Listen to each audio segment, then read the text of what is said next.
ಶುಕಾಚಾರ್ಯ ಶಿವಾಚಾರ್ಯ ಶಿಖಾಮಣಿ ಯೋಗಿರಶೈವ ಸಿದ್ಧಾಂತ ಸ್ಥಾಪಯಾಮಾಸ ಭೂತಲೆ ಶೀಲವಿಲ್ಲದ ಶಿಕ್ಷಣ ತ್ಯಾಗವಿಲ್ಲದ ಪೂಜೆ ನೀತಿ ವಾಣಿಜ್ಯ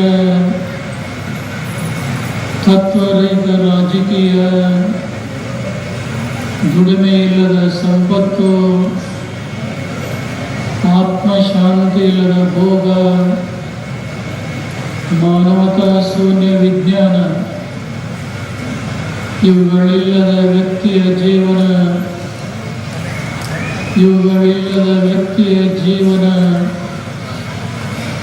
ನಿರರ್ಥಕ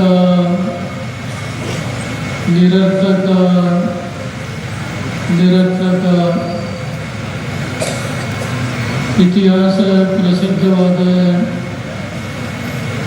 ಬಸವ ಕಲ್ಯಾಣ ನಗರದಲ್ಲಿ ಸಂಯೋಜಿಸಿದಂಥ ಶರನ್ನವರಾತ್ರಿ ದಸರಾ ಧರ್ಮ ಸಮ್ಮೇಳನದ ಗೌರವ ಅಧ್ಯಕ್ಷರಾದ ಹಾರಕೋಟ್ ಸಂಸ್ಥಾನ ಹಿರೇಮಠದ ಶ್ರೀ ಷಟಸ್ಥಲ ಬ್ರಹ್ಮ ಡಾಕ್ಟರ್ ಚನ್ನವೀರ ಶಿವಾಚಾರ್ಯ ಸ್ವಾಮಿಗಳವರೇ, ಮಾರ್ಗದರ್ಶಕರಾದಂಥ ಮೆಹೇಕರ್ ಹಿರೇಮಠದ ಶ್ರೀ ಷಟಸ್ಥಲ ಬ್ರಹ್ಮ ರಾಜೇಶ್ವರ ಶಿವಾಚಾರ್ಯ ಸ್ವಾಮಿಗಳವರೇ, ಇನ್ನೋರ ಮಾರ್ಗದರ್ಶಕರಾದಂಥ ತ್ರಿಪುರಾಂತಕ ಗವಿಮಠದ ಶ್ರೀ ಷಟಸ್ಥಲ ಬ್ರಹ್ಮ ಡಾಕ್ಟರ್ ಅಭಿನವ ಘನಲಿಂಗ ರುದ್ರಮುನಿ ಶಿವಾಚಾರ್ಯ ಸ್ವಾಮಿಗಳವರೇ, ಶಿವಾಚಾರ್ಯ ರತ್ನ ಪದವಿ ಪುರಸ್ಕೃತರಾದಂಥ ಮುಕ್ತಿ ಮಂದಿರ ಕ್ಷೇತ್ರದ ಶ್ರೀ ಷಟಸ್ಥಲ ಬ್ರಹ್ಮ ವಿಮಲ ರೇಣುಕ ವೀರ ಮುಕ್ತಿಮುನಿ ಶಿವಾಚಾರ್ಯ ಸ್ವಾಮಿಗಳವರೇ, ಸಮಾರಂಭ ನೇತೃತ್ವವನ್ನು ವಹಿಸಿದಂಥ ಕಡಕೋಳ ಮಡಿವಾಳೇಶ್ವರ ಮಠದ ಶ್ರೀ ಷಟಸ್ಥಲ ಬ್ರಹ್ಮ ಡಾಕ್ಟರ್ ರುದ್ರಮುನಿ ಶಿವಾಚಾರ್ಯ ಸ್ವಾಮಿಗಳವರೇ, ಅಮೂಲ್ಯವಾದಂಥ ಮೌಲ್ಯ ತುಂಬಿದ ಉಪದೇಶಾಮೃತವನ್ನು ನೀಡಿದಂಥ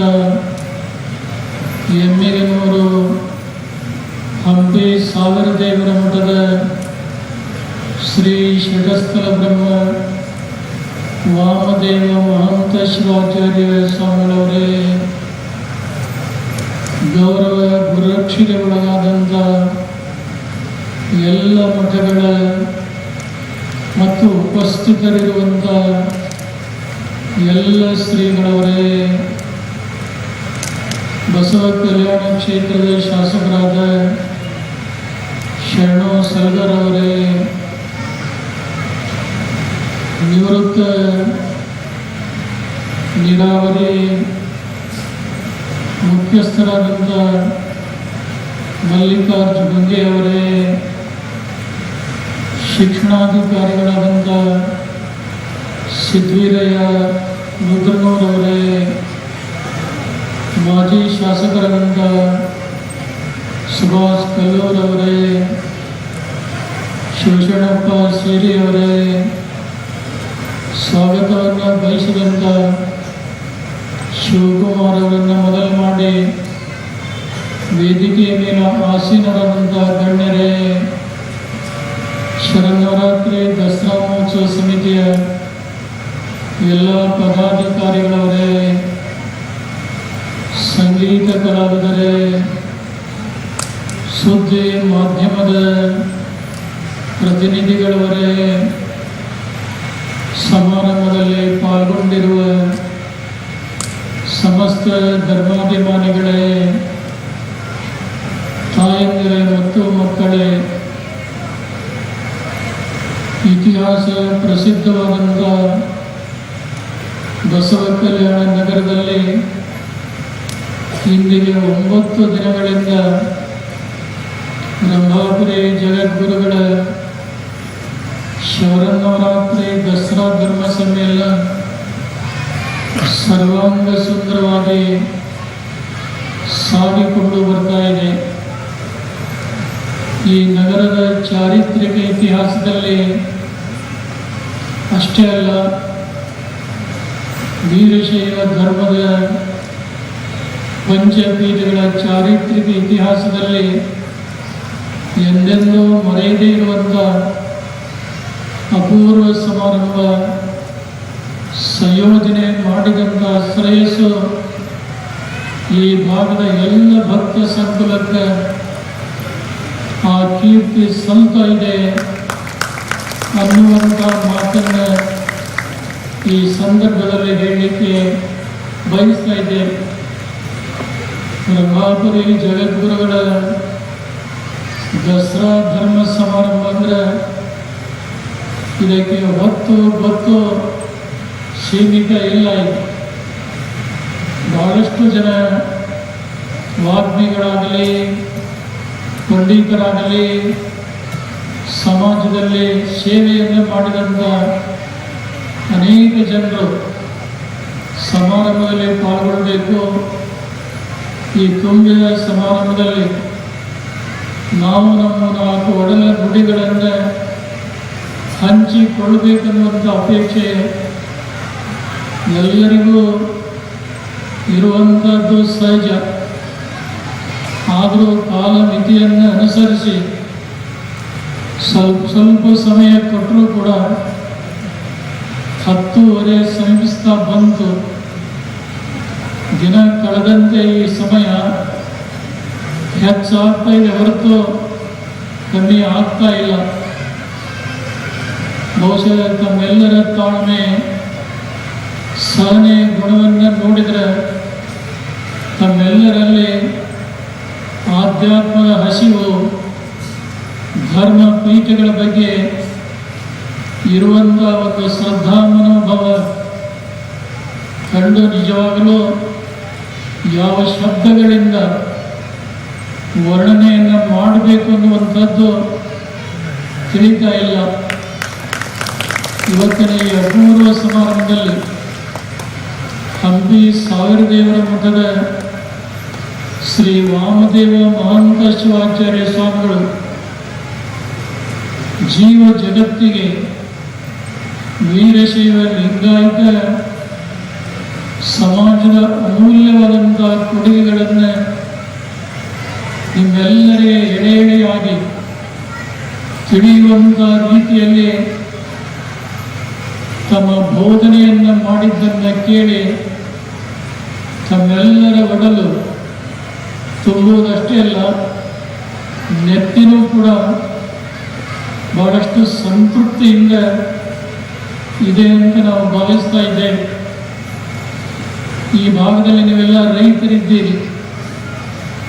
ರೈತ ಭೂಮಿಗೆ ಬೀಜ ಬಿತ್ತುವಂಥ ಸಂದರ್ಭದಲ್ಲಿ ಆ ಬೀಜದ ಜೊತೆಗೆ ಹುಲ್ಲು ಬೀಜ ಯಾವ ರೈತನೂ ಕೂಡ ಹಾಕೋದಿಲ್ಲ. ಆದರೆ ನಿಮಗೆಲ್ಲ ಒಂದು ಸತ್ಯ ಗೊತ್ತಿದೆ, ನಿಜವಾದ ಬೀಜದ ಬೆಳೆಗಿಂತ ಹಾಕಲಾರದೇ ಇರುವಂಥ ಕಸದ ಬೀಜ ದೊಡ್ಡದಾಗಿ ಬೆಳೀತಾ ಇದೆ. ರೈತ ಕಸ ಎತ್ತರವಾಗಿ ಬೆಳೆದಿದೆ ಅಂತೇಳಿ ಕಸ ಬೆಳೀಲಿಕ್ಕೆ ಬಿಡುವುದಿಲ್ಲ. ನಿಜವಾದ ಬೀಜದ ಬೆಳೆ ಚಿಕ್ಕದಾಗಿದೆ ಅಂತೇಳಿ ಉದಾಸೀನ ಮಾಡೋದಿಲ್ಲ. ಚಿಕ್ಕದಾಗಿರುವಂಥ ಬೀಜದ ಬೆಳೆಯನ್ನು ಬಿಟ್ಟು ಹುಲಸಾಗಿ ಬೆಳೆದಂಥ ಕಸವನ್ನು ಕಿತ್ತು ಯಾಕೆ ಹಾಕ್ತಾನಲ್ಲ, ಹಾಗೆಯೇ ಜನರ ಮನಸ್ಸಿನಲ್ಲಿರುವಂಥ ಅಜ್ಞಾನ, ಸಂಶಯ, ಅನೇಕ ದ್ವೇಷ ಮತ್ಸರದ ಭಾವನೆಗಳನ್ನು ದೂರ ಮಾಡಿ ಸಾತ್ವಿಕ, ಸಮೃದ್ಧ ಸ್ವಾಭಿಮಾನವನ್ನು ಬೆಳೆಸುವಂಥ ಕೆಲಸವನ್ನು ಈ ನಾಡಿನಲ್ಲಿ, ಜಗತ್ತಿನಲ್ಲಿ ಯಾರಾದರೂ ಮಾಡ್ತಾ ಇದ್ರೆ ಅವರು ಬೇರೆ ಯಾರೂ ಅಲ್ಲ, ಗುರುನಾಥ ಅನ್ನುವಂಥದ್ದು ತಮಗೆಲ್ಲ ಗೊತ್ತಿದೆ. ವೀರಶೈವ ಲಿಂಗಾಯತ ಧರ್ಮದಲ್ಲಿ ಅಷ್ಟೇ ಅಲ್ಲ, ಎಲ್ಲ ಧರ್ಮಗಳಲ್ಲಿಯೂ ಕೂಡ ಗುರುವಿಗೆ ಪ್ರಥಮ ಸ್ಥಾನವನ್ನು ಕೊಟ್ಟು ಗುರುವಿನಿಂದ ಸಂಸ್ಕಾರ, ಗುರುವಿನಿಂದ ಸದ್ವಿಚಾರಗಳನ್ನು ತಿಳಿದು ಈ ಮಾನವ ಜೀವನವನ್ನು ಸಾರ್ಥಕಪಡಿಸಿಕೊಳ್ತಾ ಇದ್ದಾರೆ. ಆ ಕಾರಣದಿಂದ ಜಗದ್ಗುರು ರೇಣುಕಾಚಾರ್ಯರು ಮಹಾಮುನಿ ಅಗಸ್ತ್ಯರಿಗೆ ಬೋಧ ಮಾಡುವಾಗ ಒಂದು ಬೀಜದ ಮಾತನ್ನು ಅವರು ಹೇಳಿದ್ದಾರೆ. ದುರ್ಲಭಂ ಮಾನುಷಂ ಪ್ರಾಪ್ಯ ಜನನಂ ಜ್ಞಾನ ಸಾಧನಂ ಯೇ ನ ಜಾನಂತಿ ದೇವೇಶಾಂ ತೇಷಾಂ ಆತ್ಮ ನಿರರ್ಥಕಂ. ಈ ಮಾನವ ಜನ್ಮ ಏನು ಬಂದಿದೆ ಸುಮ್ಮನೆ ಬಂದಿಲ್ಲ. ಜನ್ಮ ಜನ್ಮಗಳಲ್ಲಿ ನಾವು ಮಾಡಿದಂಥ ಪುಣ್ಯದ ಬುತ್ತಿಯನ್ನು ಪರಮಾತ್ಮನಲ್ಲಿ ಅಡವಿಟ್ಟು ಈ ಅಮೂಲ್ಯವಾದಂಥ ಜೀವನ ಪಡೆದಿದ್ದೇವೆ. ಅರಿವುಳ್ಳಂಥ ಈ ಜನ್ಮದಲ್ಲಿ ಬಂದು ಬಾಳಿಲ್ಲ ಸ್ವಲ್ಪ ಆದರೂ ಶಿವಜ್ಞಾನವನ್ನು ಪಡೆಯದೇ ಇದ್ದರೆ, ಗುರು ಕಾರುಣ್ಯವನ್ನು ಪಡೆಯದೇ ಹೋದರೆ ಈ ಮಾನವ ಜೀವನ ವ್ಯರ್ಥವಾಗಿ ಹೋಗ್ತಾ ಇದೆ ಅನ್ನುವಂಥ ಎಚ್ಚರಿಕೆಯನ್ನು ಎಲ್ಲ ಮಹಾನುಭಾವರು ಕೂಡ ಕೊಟ್ಟಿದ್ದಾರೆ. ಒಬ್ಬ ಆಧುನಿಕ ಕವಿ ತನ್ನ ಒಂದು ಮಾತಿನಲ್ಲಿ ಹೇಳ್ತಾನೋ, ಬುದ್ಧತ ಬಂದರು, ಗೊಮ್ಮಟ ನಿಂದರು, ಆಚಾರ್ಯರು ಎಂದರು, ಗಾಂಧೀಜಿಯನ್ನು ಕೊಂದರು, ಉತ್ತಿಷ್ಟದ ಜಾಗೃತ ಎಂದೆಲ್ಲ ಕೂಗಿದರು. ಆದರೂ ಎಚ್ಚರಾಗದೆಯ ನಿದ್ದೆ, ಆದರೂ ಎಚ್ಚರಾಗದೆಯ ನಿದ್ದೆ, ಶವನಿದ್ದೆ, ನೀನೆಲ್ಲಿದ್ದೆ ನೀನೆಲ್ಲಿದ್ದೆ ಅನ್ನುವಂಥ ಮಾತನ್ನು ಅವರು ಹೇಳ್ತಾರೆ. ಬುದ್ಧತ ಬಂದರು, ಈ ನಾಡಿಗೆ ಬುದ್ಧ ಬಂದ. ಆಸೆ ದುಃಖಕ್ಕೆ ಮೂಲ ಅಂತ ಬೋಧನೆ ಮಾಡಿದ. ಆದರೆ ಆ ಬುದ್ಧನ ಮಾತನ್ನು ಎಷ್ಟು ಜನ ಪರಿಪಾಲಿಸಿದರು, ಆಸೆಯನ್ನು ಎಷ್ಟು ಜನ ಬಿಟ್ಟರು, ಬುದ್ಧ ಹೇಳಿದಂಥ ಮಾತನ್ನು ಕೂಡ ಮನುಷ್ಯ ಮರೆತು ಮಲಗಿದ. ಬುದ್ಧ ಸಾಮಾನ್ಯ ವ್ಯಕ್ತಿಯಲ್ಲ, ಒಂದು ರಾಜ್ಯದ ಯುವರಾಜಕುಮಾರ. ಸುಖದ ಸುಪ್ಪತ್ತಿಗೆಯಲ್ಲಿ ಕಾಲ ಕಳೆಯುವಂಥ ಯುವರಾಜ ಅಕಸ್ಮಾತ್ ಒಂದು ದಿನ ತನ್ನ ಅರಮನೆಯಿಂದ ಹೊರಗೆ ಹೋದಾಗ ರೋಗದಿಂದ ಬಳಲುವಂಥ ವ್ಯಕ್ತಿಯನ್ನು, ಮುಪ್ಪಾದಂಥ ವ್ಯಕ್ತಿಯನ್ನು, ಸತ್ತ ಹೆಣವನ್ನು ನೋಡಿ ಆತನಿಗೆ ಜಿಗುಪ್ಸಿಯಾಗಿ ತಿರುಗಿ ಅರಮನೆಗೆ ಬರ್ತಾನೋ. ಈ ಭೌತಿಕವಾದಂಥ ಜೀವನದಲ್ಲಿ ಸುಖ ಶಾಂತಿ ನೆಮ್ಮದಿ ಇಲ್ಲ. ಆ ಸುಖ ಶಾಂತಿ ಪ್ರಾಪ್ತಿಗಾಗಿ ನಾನು ಕಾಡಿಗೆ ಹೋಗಿ ತಪಸ್ಸು ಮಾಡಬೇಕು ಅಂತ ಹೋಗ್ತಾನೆ. ಎಷ್ಟೋ ವರ್ಷ ತಪಸ್ಸು ಮಾಡಿದ, ದೇವರ ಸಾಕ್ಷಾತ್ಕಾರ ಆಗಲಿಲ್ಲ.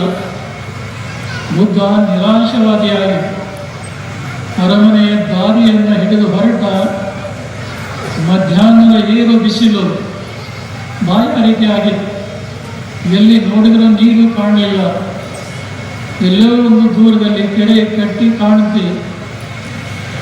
ಬುದ್ಧನಿಗೆ ಅನಿಸ್ತಿ ಅಲ್ಲಿ ಕೆರೆ ಇರಬೇಕು, ನೀರು ಇರಬೇಕು ಅಂತೇಳಿದು ಕೆರೆ ಏರಿಯನ್ನು ಹತ್ತಿ ನೋಡ್ತಾ ಇದ್ದೇನೆ, ನೀರಿತ್ತು.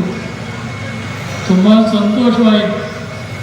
ಬೇಗನೆ ನೀರನ್ನು ಕುಡಿದು ದಾಹವನ್ನು ಹಿಂಗಿಸಿಕೋಬೇಕು ಅಂತ ನೀರಿನ ಹತ್ತಿರ ಹೋಗ್ತಾನೋ, ಅಲ್ಲಿ ಒಂದು ಪುಟ್ಟ ಅಳಿಲು ನೀರಿನಲ್ಲಿ ಮುಳುಗಿ ದಡದಲ್ಲಿ ಬಂದು ಮೈಯನ್ನು ಕೊಡುತ್ತಾ ಇದ್ದಾನೆ.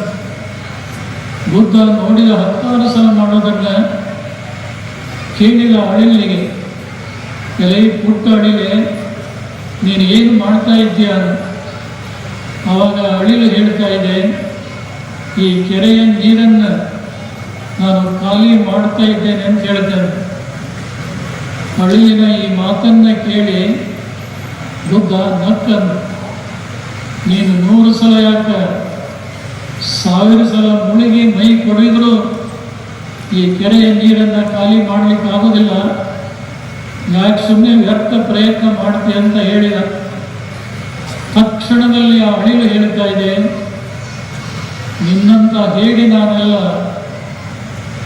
ದೇವರ ಸಾಕ್ಷಾತ್ಕಾರ ಪಡ್ಕೋಬೇಕಂತೇಳಿ ಕಾಡಿಗೆ ಹೋಗಿ ಸಾಕ್ಷಾತ್ಕಾರ ಮಾಡಿಕೊಳ್ಳದೆ ನಿರಾಶವಾದಿಗಳಾಗಿ ಅರಮನೆಯ ದಾರಿಯನ್ನು ಹಿಡಿದು ಹೊರಟೆಯಲ್ಲ, ನಿನ್ನಂತ ಹೇಳಿ ನಾನೆಲ್ಲ ಈ ಕೆರೆಯ ನೀರನ್ನು ನಾನು ಖಾಲಿ ಮಾಡದೇ ಇರ್ಬೋದು, ಆದರೆ ನಾನೇನು ಪ್ರಯತ್ನ ಮಾಡ್ತಾ ಇದ್ದೇನಲ್ಲ, ಆ ಪ್ರಯತ್ನದಲ್ಲಿ ನನಗೆ ನೆಮ್ಮದಿ, ಸಂತೃಪ್ತಿಯ ಮನೋಭಾವ ಇದೆ ಅನ್ನುವಂಥ ಮಾತನ್ನು ಪುಟ್ಟ ಅಳಿಲು ಹೇಳ್ತಾ ಇತ್ತು. ಆ ಅಳಿಲಿನ ಮಾತನ್ನು ಕೇಳಿ ಬುದ್ಧ ಅರಮನೆಗೆ ಹೋಗದೆ ಮತ್ತೆ ಕಾಡಿಗೆ ಹೋಗಿ ಬೋಧಿ ವೃಕ್ಷದ ಕೆಳಗೆ ಕುಳಿತು ತಪಸ್ಸು ಮಾಡಿ ದೇವರ ಸಾಕ್ಷಾತ್ಕಾರ ಪಡೆದ ನಂತರ ಆಸೆ ದುಃಖಕ್ಕೆ ಮೂಲ ಅಂತ ಬುದ್ಧ ಸಾರಿ ಹೋದ. ಆ ಬುದ್ಧನ ಮಾತನ್ನು ಎಷ್ಟು ಜನ ನಡೆಸಿಕೊಟ್ರು, ಆಸೆಯನ್ನು ಎಷ್ಟು ಜನ ಬಿಟ್ಟರು, ಬುದ್ಧ ಹೇಳಿದರೂ ಕೂಡ ಪ್ರಯೋಜನ ಆಗಲಿಲ್ಲ. ಗೊಮ್ಮಟ ನಿಂದರು ಶ್ರವಣ ಬೆಳಗೊಳದಲ್ಲಿ ಗೊಮ್ಮಟೇಶ್ವರ ದಿಗಂಬರ ದಾರಿಯಾಗಿ ನಿಂತುಕೊಂಡಿದ್ದಾನೆ. ಬಹುಶಃ ಅವನು ಒಂದು ರಾಜ್ಯದ ಯುವರಾಜಕುಮಾರ, ರಾಜ್ಯದ ಸಿಂಹಾಸನಕ್ಕಾಗಿ ಅಣ್ಣನಾದಂಥ ಭರತನೊಂದಿಗೆ ಯುದ್ಧ ನಡೀತಿ. ಆದರೆ ಆ ಯುದ್ಧದಲ್ಲಿ ಗೊಮ್ಮಟೇಶ್ವರನಿಗೆ ಜಯ ಆಯಿತು. ಗೊಮ್ಮಟೇಶ್ವರ ಅಂತ ಯುದ್ಧ ಮಾಡಿ ಪಡೆದಂಥ ಈ ರಾಜ್ಯದ ಸಿಂಹಾಸನ ನನಗೆ ಬೇಡ ಅಂತೇಳಿ ದಿಗಂಬರಧಾರಿಯಾಗಿ ಶ್ರವಣ ಬೆಳಗೊಳದಲ್ಲಿ ನಿಂತುಕೊಂಡ. ಬಹುಶಃ ಬುದ್ಧನ ಗೊಮ್ಮಟೇಶ್ವರನ ತ್ಯಾಗ ಮನೋಭಾವನೆಯನ್ನು ಎಷ್ಟು ಜನ ಅರಿತರು, ಕೇಳಲಾರದಂತೆ ಜನರು ನಡೀತಾ ಇರುವುದನ್ನು ಕಾಣುತ್ತೆ. ಆಚಾರ್ಯರು ಎಂದರು. ಆಚಾರ್ಯ ಅನ್ನುವಂಥ ಪದ ಸಂಸ್ಕೃತ ಪದ. ಆಚಾರ್ಯ ಅಂದರೆ ಗುರು ಅಂತ ಅರ್ಥ. ಜಗದ್ಗುರು ರೇಣುಕಾಚಾರ್ಯರು ಯಾರಿಗೆ ಗುರು ಅಂತ ಕರಿಬೇಕನ್ನೋದನ್ನು ಬಹಳ ಸ್ಪಷ್ಟವಾಗಿ ಹೇಳ್ತಾ ಇದ್ದಾರೆ. ಆಚಿನೋತಿ ಶಾಸ್ತ್ರ ಆಚಾರ್ಯ ಸ್ಥಾಪೆ ಯತ್ಯಪಿ ಸ್ವಯಂ ಆಚರ್ಯತೆ ಯಸ್ತು ಸ ಆಚಾರ್ಯ ಇದೇ ಸ್ಮೃತ.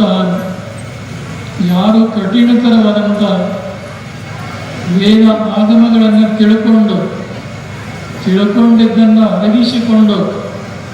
ಅರಗಿಸಿಕೊಂಡದ್ದನ್ನು ಆಚರಣೆಯಲ್ಲಿ ತಂದು ಯಾರು ನಡೀತಾರಲ್ಲ ಅಂಥವರಿಗೆ ಆಚಾರ್ಯ ಅನ್ನುವಂಥ ಪದ ಸಮಂಜಸವಾದದ್ದು ಅನ್ನೋದನ್ನು ಸ್ಪಷ್ಟವಾಗಿ ಹೇಳ್ತಾ ಇದ್ದಾರೆ. ಆದರೆ ಇವತ್ತು ಎಷ್ಟೋ ಜನ ವೇಷಧಾರಿಗಳು ಆ ಗುರುತ್ವಕ್ಕೆ ಅಪಚಾರ ಮಾಡುವಂಥ ಅನೇಕ ಘಟನೆಗಳನ್ನು ಸಮಾಜದಲ್ಲಿ ಕಾಣುತ್ತೇವೆ. ಯಾರೋ ಒಬ್ಬ ವ್ಯಕ್ತಿ ಅಂಥ ಅಪಚಾರವನ್ನು ಮಾಡಿದಾಗ ಇಡೀ ಒಂದು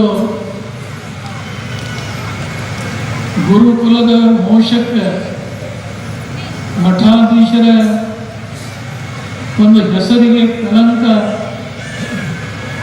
ಬರುವಂಥದ್ದನ್ನು ತಾವು ನೋಡ್ತಾ ಇದ್ದೇವೆ. ಬಹುಶಃ ಅದು ಯಾರು ಮಾಡಿದಾರ ಅವರಿಗೆ ಮಾತ್ರ ಅದನ್ನೇ ಹೊರತು ಸಮಾಜದಲ್ಲಿ ಒಂದು ಉತ್ತಮವಾದಂಥ ವಾತಾವರಣ ನಿರ್ಮಾಣ ಮಾಡುವಂಥ ಪೀಠ ಮಠಗಳೇ ಬೇರೆ, ಸ್ವಾರ್ಥದ ಗೂಡನ್ನು ಕಟ್ಟಿಕೊಳ್ಳುವಂಥ ವೇಷಧಾರಿಗಳು ಬೇರೆ. ಇವುಗಳಲ್ಲಿರುವಂಥ ತಾರತಮ್ಯವನ್ನು ನಿಜವಾದಂಥ ಭಕ್ತ ಗುರುತಿಸುವಂಥ ದೊಡ್ಡ ಜವಾಬ್ದಾರಿ ಅವನ ಮೇಲೆ ಇದೆ. ಆದರೆ ಇವತ್ತು ಎಷ್ಟೋ ಜನ ಮೋಸ ಹೋಗಿ ಅನ್ಯಾಯಕ್ಕೆ ಒಳಗಾಗುವಂಥ ಪರಿಸ್ಥಿತಿಯನ್ನು ಕಾಣ್ತಾ ಇದ್ದೇವೆ.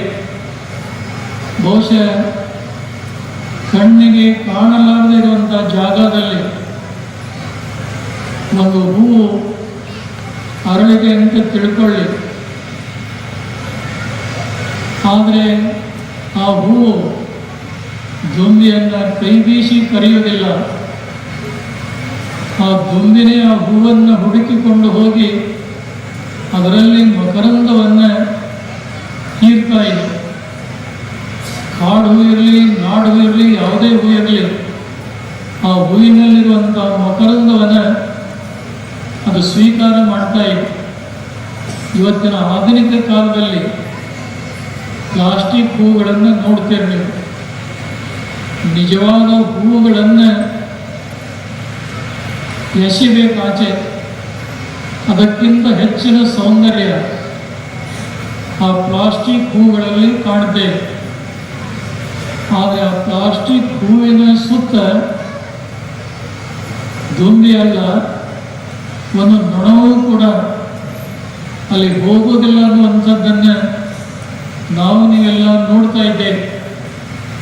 ಇವತ್ತು ನಿಜವಾದಂಥ ಹೂ ಯಾರು, ಪ್ಲಾಸ್ಟಿಕ್ ಹೂ ಯಾರು ಅನ್ನುವಂಥ ತಾರತಮ್ಯವನ್ನು ಕಂಡುಕೊಳ್ಳಬೇಕಾದಂಥ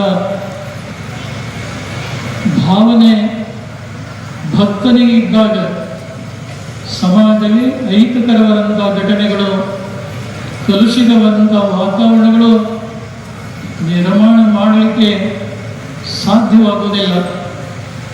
ಕಾಲದಲ್ಲಿ ಆಚಾರ್ಯರು ತಮ್ಮ ಬೋಧನೆಯನ್ನು ಮಾಡ್ತಾನೇ ಬಂದರು. ಆದರೆ ಜನ ಈ ಕಿವಿಯಿಂದ ಕೇಳಿ ಮತ್ತೊಂದು ಕಿವಿಯಿಂದ ಮರೆತು ಮಲಗಿದ್ದನ್ನು ನಾವು ಕಾಣ್ತೇವೆ. ಗಾಂಧೀಜಿಯನ್ನು ಕೊಂದರು. ಈ ದೇಶ ಪರತಂತ್ರದಲ್ಲಿರುವಾಗ ಮಹಾತ್ಮ ಗಾಂಧೀಜಿ ಮುಂದಾಳತ್ವದಲ್ಲಿ ಸ್ವಾತಂತ್ರ್ಯದ ಆಂದೋಲನ ನಡೆಯಿತು. ಉಪಕಾರ ಮಾಡಿದವರಿಗೆ ಪ್ರತ್ಯುಪಕಾರ ಮಾಡೋದು ಮನುಷ್ಯನ ಧರ್ಮ. ನಮ್ಮಿಂದ ಉಪಕಾರ ಮಾಡಲಿಕ್ಕೆ ಆಗದೇ ಇದ್ರೂ ಸುಮ್ಮನಿದ್ದಾದರೂ ಒಳ್ಳೆಯದು. ಆದರೆ ಉಪಕಾರ ಮಾಡಿದಂಥ ಗಾಂಧೀಜಿಯನ್ನು ಗುಂಡಿಟ್ಟು ಕೊಲೆಗೆ ಆಹುತಿಯಾಗಿದ್ದನ್ನು ನಾವು ಕಾಣ್ತೇವೆ. ಒಬ್ಬ ಗಾಂಧೀಜಿ ಅಲ್ಲ, ಇಂದಿರಾ ಗಾಂಧಿ, ರಾಜೀವ್ ಗಾಂಧಿ, ದೇಶ ವಿದೇಶದ ಅನೇಕ ಮುತ್ಸದ್ದಿಗಳು ಗುಂಡಿಗೆ ಆಹುತಿಯಾಗಿದ್ದನ್ನು ನಾವು ಕಾಣ್ತೇವೆ. ಗಾಂಧೀಜಿಯವರನ್ನು ನೋಡಿದಾಗ ದಷ್ಟಪುಷ್ಟನಾದಂಥ ವ್ಯಕ್ತಿಯಲ್ಲ, ಒಬ್ಬ ಸಾದಾ ಸೀದಾ ಮನುಷ್ಯ, ತುಂಡು ಬಟ್ಟೆ ಉಟ್ಕೊಂಡು, ತುಂಡು ಶಲ್ಯ ಹೊತ್ಕೊಂಡು, ಕೈಯಲ್ಲಿ ಒಂದು ಕೂಲು ಹಿಡಿದಂಥ ಗಾಂಧೀಜಿಯವರಲ್ಲಿ ಅಂಥ ಅದ್ಭುತ ಶಕ್ತಿ ಯಾವುದರಿಂದ ಬಂತು ಅಂದರೆ ಸತ್ಯ ಮತ್ತು ಅಹಿಂಸೆಯ ತತ್ವಗಳನ್ನು ಅವರ ಬದುಕಿನಲ್ಲಿ ಅಳವಡಿಸಿಕೊಂಡಿದ್ದು. ದೇವರ ಬಗ್ಗೆ ಅವರಲ್ಲಿರುವಂಥ ಶ್ರದ್ಧಾ ಮನೋಭಾವ ಬೆಲೆ ಕಟ್ಟಲಿಕ್ಕೆ ಆಗ್ತಾ ಇದ್ದಿಲ್ಲ. ಅವರು ತಮ್ಮ ಜೀವನ ದಿನಚರಿಯಲ್ಲಿ ದೇವರ ಬಗ್ಗೆ ಒಂದು ಮಾತನ್ನು ಬರೆದಿಟ್ಟಿದ್ದಾರೆ. ಅದು ಹೀಗಿದೆ: ನನ್ನ ಕಣ್ಣು ಕಿತ್ತರೆ ಬದುಕುವೆ, ಕಿವಿ ಕೊಯ್ದರೆ ಬದುಕುವೆ, ದೇಹದ ಅಂಗ ಅವಯವಗಳನ್ನು ಊನ ಮಾಡಿದರೆ ಬದುಕಬಲ್ಲೆ, ಆದರೆ ದೇವರಲ್ಲಿರುವ ನನ್ನ ಭಾವನೆಯನ್ನು ನಾಶಗೊಳಿಸಿದರೆ ಮಾತ್ರ ನಾನು ಬದುಕಿ ಉಳಿಯಲಾರೆ ಅನ್ನುವಂಥ ಮಾತನ್ನು ಒಬ್ಬ ರಾಜಕೀಯ ಮುತ್ಸದ್ದಿ ಮಹಾತ್ಮ ಗಾಂಧೀಜಿಯವರು ಹೇಳಬೇಕಾದ್ರೆ, ಇನ್ನು ಧರ್ಮ ಮತ್ತು ಧರ್ಮಾಚಾರ್ಯರು ಧರ್ಮದ ಬಗ್ಗೆ, ಭಾರತೀಯ ಉತ್ಕೃಷ್ಟ ಸಂಸ್ಕೃತಿಯ ಬಗ್ಗೆ ಎಷ್ಟೊಂದು ಹೇಳಬಹುದು ಅನ್ನೋದನ್ನು ಪ್ರಜ್ಞಾವಂತರಂತ ನಾವೆಲ್ಲ ವಿವೇಚನೆಯನ್ನು ಮಾಡುವಂಥ ಅವಶ್ಯಕತೆ ಇದೆ. ಕೊನೆಯಲ್ಲಿ ಕಠೋಪನಿಷತ್ ಹೇಳ್ತಾ ಇದೆ: ಉತ್ತಿಷ್ಠತ ಜಾಗ್ರತ ಪ್ರಾಪ್ಯ ವರಾನ್ ನಿಬೋಧತ. ಏಳರಿ, ಎಚ್ಚರಾಗ್ರಿ, ಗುರಿ ಮುಟ್ಟೋ ತನಕ ನಿಲ್ಲಬೇಡಿ ಅನ್ನುವಂಥ ಮಾತನ್ನು ಸ್ವಾಮಿ ವಿವೇಕಾನಂದರು ಅಮೇರಿಕಾ ದೇಶದ ಚಿಕಾಗೋ ಧರ್ಮ ಸಮ್ಮೇಳನದಲ್ಲಿ ಅವರು ಹೇಳಿದ್ದ ಮಾತು ತಮ್ಮೆಲ್ಲರಿಗೂ ಕೂಡ ಗೊತ್ತಿದೆ. ಬಹುಶಃ ಇವತ್ತು ಮನುಷ್ಯ ಅಜ್ಞಾನದ ಪರಿಧಿಯಲ್ಲಿ ಮುಳುಗಿ ವಾಸ್ತವಿಕ ಸತ್ಯ ಸಂಗತಿಗಳನ್ನು, ಜೀವನದ ವಿಕಾಸಕ್ಕೆ ಪೂರಕವಾದಂಥ ಆದರ್ಶಗಳನ್ನು ಮರೆತವರ ಕಾರಣ ಇಂದು ಸಮಾಜದಲ್ಲಿ ನಡೆಯಬಾರದಂಥ ಅನೇಕ ಘಟನೆಗಳು ನಡೀತಾಗ, ಇಂಥ ಸಂದರ್ಭದಲ್ಲಿ ಯೋಗ್ಯವಾದಂಥ ಸಂಸ್ಕಾರ ಮತ್ತು ಉತ್ಕೃಷ್ಟವಾದಂಥ ಮಾರ್ಗದರ್ಶನ ಶಕ್ತಿ ಅಂದರೆ ಅವರ ಜೀವನ ಉಜ್ವಲವಾಗುವುದರಲ್ಲಿ ಯಾವುದೇ ಸಂದೇಹ ಇಲ್ಲವೇ ಇಲ್ಲ. ಏಕಂ ಸತ್ ವಿಪ್ರ ಬಹುಧಾ ವದಂತಿ ಅಂತೇಳಿ ಶಾಸ್ತ್ರ ಹೇಳ್ತಾ ಇದೆ. ಅದೇ ಮಾತನ್ನು ಭಕ್ತಿ ಭಂಡಾರಿ ಬಸವಣ್ಣವರು ದೇವನೊಬ್ಬ ನಾಮ ಹಲವು ಅನ್ನುವಂಥ ಮಾತನ್ನು ಅವರು ಹೇಳಿದರು. ಇರುವಂಥ ಭಗವಂತ ಒಬ್ಬನೇ, ಆದರೆ ಆತನಿಗೆ ಹೆಸರುಗಳು ಅನಂತವಾಗಿವೆ. ಯಾವ ಹೆಸರಿನಿಂದ ಕರೆದರೂ ಹೋಗಿಡುವಂಥ ಪರಮಾತ್ಮ ಒಬ್ಬನೇ ಇದ್ದಾನೆ ಎನ್ನುವಂಥ ಸತ್ಯವನ್ನು ಮನುಷ್ಯ ಅರಿತಾಗ ಮಾತ್ರ ಸಮಾಜದಲ್ಲಿ ಶಾಂತಿ ನೆಲೆಗೊಳ್ಳಲಿಕ್ಕೆ ಸಾಧ್ಯವಾಗ್ತಾ ಇದೆ. ಆ ಮಾತನ್ನು ಎಣ್ಣಿಗಿನವರು ಹಂಪಿ ಸಾವಿರ ದೇವರ ಮಠದ ವಾಮದೇವ ಮಹಾಂತ ಶಿವಾಚಾರ್ಯ ಸ್ವಾಮಿಗಳು ಈ ಜಗತ್ತಿನ ಒಡೆಯ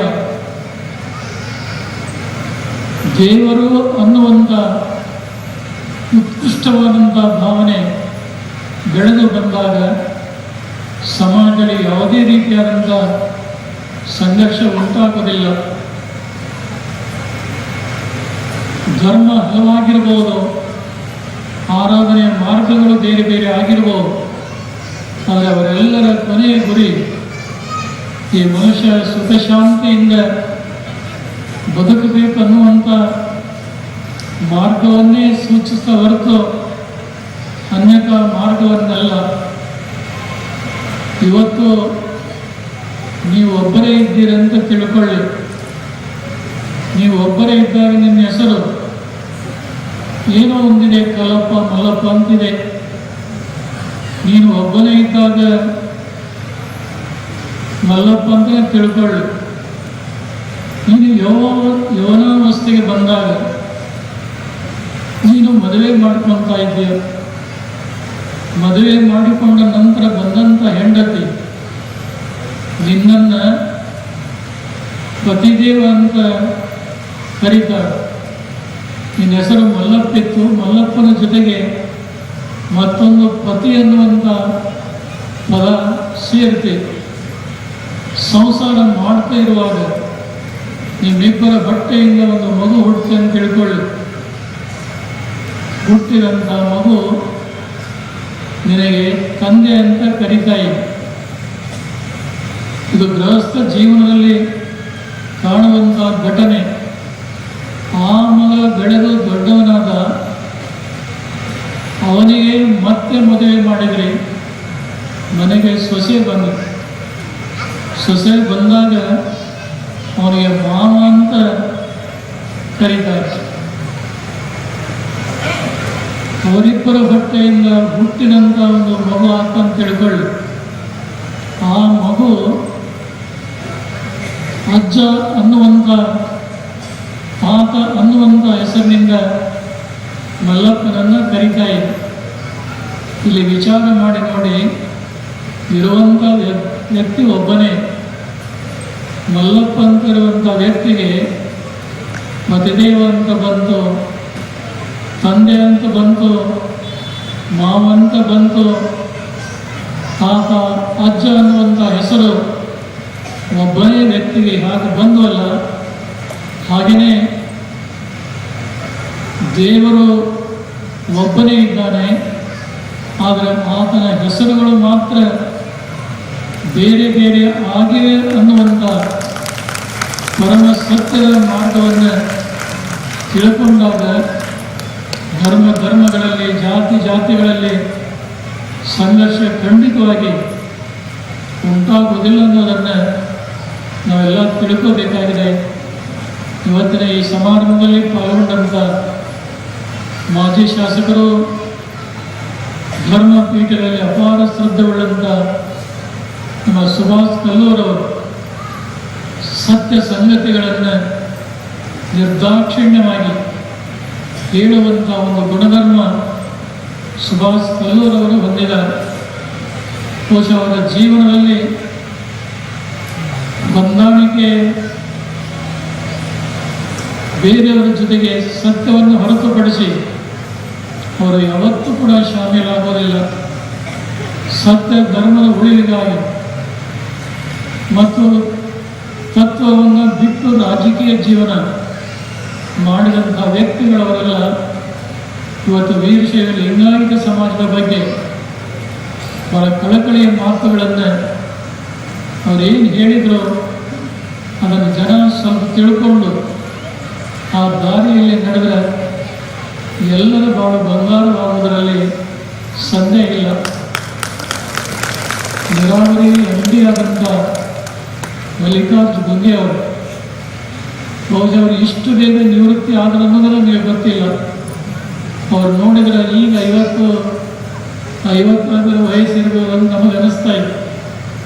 ಆದರೆ ಅವರು 60 ದಾಟಿ ನಿವೃತ್ತಿ ಆಗ್ಯಾರಂದ್ರೆ ಇನ್ನೂ ಹೆಚ್ಚಿನ ಸೇವೆ ಮುಂದುವರಿಸಿ ಕೊಡ್ಬೋದಾಗಿದೆ.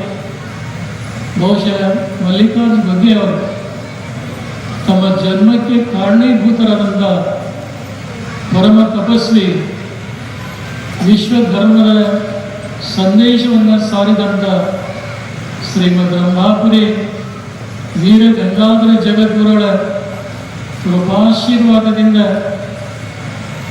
ನಾನು ಜನ್ಮ ತಾಳಿದ್ದೇನೆ ಅನ್ನುವಂಥ ಅಭಿಮಾನದ ಮಾತನ್ನು ಅವರು ಏನು ಹೇಳಿದರು ನಿಜವಾಗಲೂ 100ಕ್ಕೆ 100 ಸತ್ಯ. ಅವರು ಎಲ್ಲೇ ಇರಲಿ, ಏನೇ ಮಾಡಲಿ, ಪರಮ ಪೂಜ್ಯ ಗಂಗಾಧರ ಜಗದ್ಗುರುಗಳ ಜನವು ನಮನ ಇಲ್ಲದೆ ತಮ್ಮ ದೈನಂದಿನ ಯಾವ ಚಟುವಟಿಕೆಯನ್ನು ಕೂಡ ಮಾಡೋದಿಲ್ಲ. ಅವರು ಕೂಡ ವೀರಶೈವ ಲಿಂಗಾಯತ ಧರ್ಮದ ಬಗ್ಗೆ ಅತ್ಯಂತ ಕಳಕಳಿಯಾದಂಥ ಮಾತುಗಳನ್ನು ನಿಮ್ಮೆಲ್ಲರ ಜೊತೆಗೆ ಹಂಚಿಕೊಂಡಿದ್ದಾರೆ. ಬಸವ ಕಲ್ಯಾಣ ಕ್ಷೇತ್ರದ ಶಿಕ್ಷಣಾಧಿಕಾರಿಗಳಾದಂಥ ಸಿದ್ದವೀರಯ್ಯ ಅವರು, ರುದ್ರನವರು ಅವರು ಬಹಳ ಸೊಗಸಾಗಿ ಸರ್ಕಾರಿ ಅಧಿಕಾರಿಗಳು ಧಾರ್ಮಿಕ ತಳಹದಿ ಮೇಲೆ ಮಾತನಾಡೋದು ಬಹಳ ಕಡಿಮೆ. ಆದರೆ ಅದಕ್ಕೆ ಅಪವಾದವಾಗಿ ಸಿದ್ದವೀರಯ್ಯ ರುದ್ರನೂರವರು ಸತ್ಯ ಶುದ್ಧವಾದಂಥ ಸೈದ್ಧಾಂತಿಕ ವಿಚಾರಗಳನ್ನು ನಿಮ್ಮೆಲ್ಲರ ಮನಕ್ಕೆ ಮುಟ್ಟುವಂಥ ರೀತಿಯಲ್ಲಿ ಹೇಳಿದ್ದನ್ನು ಕೇಳಿ ಸಂತೋಷಪಟ್ಟಿದ್ದೀರಿ. ಇವತ್ತಿನ ಈ ಪವಿತ್ರ ಸಮಾರಂಭದಲ್ಲಿ ನಾವು ಹೆಸರು ಹೇಳುವುದನ್ನು ಮರೆತುವೆ. ವಾಸ್ತವಿಕ ನುಡಿಯನ್ನು ಸಲ್ಲಿಸಿದಂಥ ಸ್ಟೇಷನ್ ಗಮಲಾಲ್ ಮತ್ತು ದೇವಾಪುರ ಕೆರೆ ಮಠದ ಶಿವಮೂರ್ತಿ ಶಿವಾಚಾರ್ಯ ಸ್ವಾಮಿಗಳು ಪ್ರಾರಂಭದಲ್ಲೇ ಅವರಿಗೆ ಅವಕಾಶ ಸಿಕ್ಕಿ ಏನು ಈ ಬಸವ ಕಲ್ಯಾಣದ ಜನತೆಗೆ ಹೇಳಬೇಕಾಗಿತ್ತು ನಮ್ಮ ಅಂತರಂಗದಲ್ಲಿರುವಂಥ ಎಲ್ಲ ಮಾತುಗಳನ್ನು ಎಳೆ ಎಳೆಯಾಗಿ ಬಿಚ್ಚಿ ನಿಮ್ಮೆಲ್ಲರ ಜೊತೆಗೆ ಹಂಚಿಕೊಂಡು ತಮ್ಮ ಮನಸ್ಸನ್ನು ಹಗುರು ಮಾಡೋದಷ್ಟೇ ಅಲ್ಲ, ಸಮಾಜಕ್ಕೆ ಸತ್ಯ ಸಂಗತಿಗಳನ್ನು ತಮ್ಮ ಎಲ್ಲ ಮನವರಿಕೆಯನ್ನು ಮಾಡಿಕೊಟ್ಟರು ಅನ್ನೋದನ್ನು ಮರೆಯುವಂತಿಲ್ಲ. ಮತ್ತು ಈ ಸಮಾರಂಭದಲ್ಲಿ ನೀರ್ಗುಡಿ ಮಲ್ಲಿಕಾರ್ಜುನ ಶ್ರೀಗಳು ಕೂಡ ಪಾಲ್ಗೊಂಡಿದ್ದರು. ಕಾರ್ಯ ಬಾಹುಲ್ಯದ ಒತ್ತಡದಿಂದ ಮಲ್ಲಯ್ಯ ಮುಖ್ಯ ಅವರು ಈ ಸಮಾರಂಭದಲ್ಲಿ ಪಾಲ್ಗೊಂಡಿದ್ದರು. ನಾನು ಮೂಲ ರಂಭಾಪುರಿ ಪೀಠಕ್ಕೆ ಬಂದು ಪೀಠದ ದರ್ಶನ ಮಾಡಿ ಆಶೀರ್ವಾದ ಪಡಿತೇನೆ, ಬುದ್ಧಿ ನನಗೆ ಹೋಗಲಿಕ್ಕೆ ಅವಕಾಶ ಕೊಡಿ ಅಂತೇಳಿ ಕೇಳಿ ಇಲ್ಲಿಂದ ಅವರು ಹೋದರು ಅನ್ನೋದನ್ನು ನಮ್ಮೆಲ್ಲರ ಗಮನಕ್ಕೆ ತರ್ತಾ ಇವತ್ತಿನ ಈ ಅಪೂರ್ವ ಸಮಾರಂಭದಲ್ಲಿ ಶಿವಾಚಾರ್ಯ ರತ್ನ ಪ್ರಶಸ್ತಿಯನ್ನು ಮುಕ್ತಿಮಂದಿರ ಕ್ಷೇತ್ರದ ಶ್ರೀ ವಿಮಲ ರೇಣುಕ ಮುಕ್ತಿಮುನಿ ಶಿವಾಚಾರ್ಯ ಸ್ವಾಮಿಗಳವರಿಗೆ ಪ್ರದಾನ ಮಾಡಿ ಈ ಐತಿಹಾಸಿಕ ಪುಣ್ಯನಾಡಿನಲ್ಲಿ ಪ್ರದಾನ ಮಾಡಿರುವಂಥದ್ದು ತಮಗಷ್ಟೇ ಅಲ್ಲ, ಜಗತ್ತಿಗೆ ಅತ್ಯಂತ ಸಂತೋಷವನ್ನು ಉಂಟು ಮಾಡ್ತಾ ಇದೆ. ವಯಸ್ಸಿನಲ್ಲಿ ಚಿಕ್ಕವರಾಗಿದ್ದರೂ ಪ್ರತಿಭಾ ಸಂಪನ್ನರಾಗಿ ಆದರ್ಶ ಗುರು ಪರಂಪರೆಯ ಕೀರ್ತಿ ಧ್ವಜವನ್ನು ಎತ್ತಿ ಹಿಡಿದಂಥ ಮಹಾಚಾರ್ಯರ ಹೆದ್ದಾರಿಯಲ್ಲಿ ನಡೆದು ವೀರಶೈವ ಧರ್ಮ ಸಂಸ್ಕೃತಿ ಅಷ್ಟೇ ಅಲ್ಲ, ಮಾನವ ಧರ್ಮದ ಹಿರಿಮೆಯನ್ನು ಕಾಪಾಡಿಕೊಂಡು ಆ ಭಾಗದ ಭಕ್ತ ಸಂಕುಲಕ್ಕೆ ಸಂಜೀವಿನಿಯಾಗಿ ಕೆಲಸ ಮಾಡ್ತಾ ಇದ್ದಾರೆ. ಅಂಥ ಶ್ರೀಗಳವರಿಗೆ ಇವತ್ತು ಶಿವಾಚಾರ್ಯ ರತ್ನ ಪ್ರಶಸ್ತಿಯನ್ನು ಕೊಟ್ಟು ಶುಭವನ್ನು ಹಾರೈಸಿದೆ. ಇಂಥ ಶಿವಾಚಾರ್ಯ ರತ್ನ ಪ್ರಶಸ್ತಿಯನ್ನು ನಮ್ಮ ಪೀಠದಿಂದ ಪ್ರಾರಂಭ ಮಾಡಿದಾಗ ಮೊಟ್ಟ ಮೊದಲಿಗೆ ಜೇವರಿಗೆ ಏನು ದಸರಾ ನಡೀತೆ, ಆ ದಸರಾ ನಡೆದಂಥ ಸಂದರ್ಭದಲ್ಲಿ ಆರ್ಕೋಡ್ ಸಂಸ್ಥಾನ ಹಿರಿಯ ಮಠದ ಡಾಕ್ಟರ್ ಚನ್ನವೀರ ಶಿವಾಚಾರ್ಯ ಸ್ವಾಮಿಗಳವರಿಗೆ ಮೊಟ್ಟ ಮೊದಲಿನ ಪ್ರಶಸ್ತಿಯನ್ನು ಶ್ರೀಪೀಠ ಕೊಟ್ಟು ಆಶೀರ್ವಾದ ಮಾಡಿತ್ತು ಅನ್ನುವಂಥ ನೆನಪು ನಮಗೆಲ್ಲ ತರಲಿಕ್ಕೆ ಬಯಸ್ತಾ ಇದ್ದೇವೆ. ಈ ಸಮಾರಂಭದಲ್ಲಿ ಶಾಸಕರಾದಂಥ ಶರಣು ಸಲಗರ್ ಅವರು ಬಹುಶಃ ಅವರ ಮಾತುಗಳನ್ನು ಕೇಳಿದರು. ನೇತಾಜಿ ಸುಭಾಷ್ ಚಂದ್ರ ಬೋಸ್ ಯಾವ ರೀತಿಯಾಗಿ ಸ್ವಾತಂತ್ರ್ಯ ಆಂದೋಲನದಲ್ಲಿ ಗಟ್ಟಿಯಾಗಿ ತಮ್ಮ ಧ್ವನಿಯನ್ನು ಎತ್ತಿ ಮಾತಾಡ್ತಾ ಇದ್ರಲ್ಲ, ಅಂಥ ದಾಟಿ ಲಹರಿಯಲ್ಲೇ ಶರಣು ಸಲಗರ್ ಅವರು ಹೃದಯದಲ್ಲಿ ಯಾವುದನ್ನು ಕೂಡ ಇಟ್ಕೊಳ್ಳದೆ ಎಲ್ಲವನ್ನ ಬಿಚ್ಚಿ ಬಿಚ್ಚಿ ತಮಗೆಲ್ಲ ಹೇಳಿದ್ದಾರೆ. ಒಂದು ನಿಮಿಷವೂ ಕೂಡ ಬಿಡುವಿಲ್ಲದಂತೆ ಪ್ರಜೆಗಳ ಹಿತರಕ್ಷಣೆಗಾಗಿ ಈ ಭಾಗದಲ್ಲಿ ಆಗುವಂಥ ಅಭಿವೃದ್ಧಿ ಕಾರ್ಯಗಳ ಬಗ್ಗೆ ಏನೋ ಒಂದು ಪ್ರಾಮಾಣಿಕ ಪ್ರಯತ್ನ ಮಾಡ್ತಾ ಇದ್ದಾರಲ್ಲ, ಅಂಥ ಶಾಸಕರನ್ನು ಪಡೆದಂಥ ಈ ಕ್ಷೇತ್ರದ ಜನ ನಿಜವಾಗಲೂ ಧನ್ಯರು ಅನ್ನುವಂಥ ಮಾತನ್ನು ಹೇಳಬೇಕಾಗ್ತಾ ಇದೆ. ಅಂಥ ಒಂದು ಛಲಗಾರಿಕೆ, ಎದೆಗಾರಿಕೆ ಏನಿದೆ, ಮುಂದಿನ ಭವಿಷ್ಯತ್ತಿನ ದಿನಗಳಲ್ಲಿ ಬಹುಶಃ ಅವರಿಗೆ ಇನ್ನಷ್ಟು ಮತ್ತಷ್ಟು ಉಜ್ವಲವಾದಂಥ ಭವಿಷ್ಯ ರಾಜಕೀಯ ಕ್ಷೇತ್ರದಲ್ಲಿ ಕಟ್ಟಿಟ್ಟಂಥ ಬುತ್ತಿ ಅನ್ನೋದನ್ನು ಹೇಳಲಿಕ್ಕೆ ಮುರಿಯುವುದಿಲ್ಲ. ದೇವರವರಿಗೆ ಎಲ್ಲ ರೀತಿಯಾದಂಥ ಶ್ರೇಯಸ್ಸನ್ನು ಉಂಟು ಮಾಡಲಿ.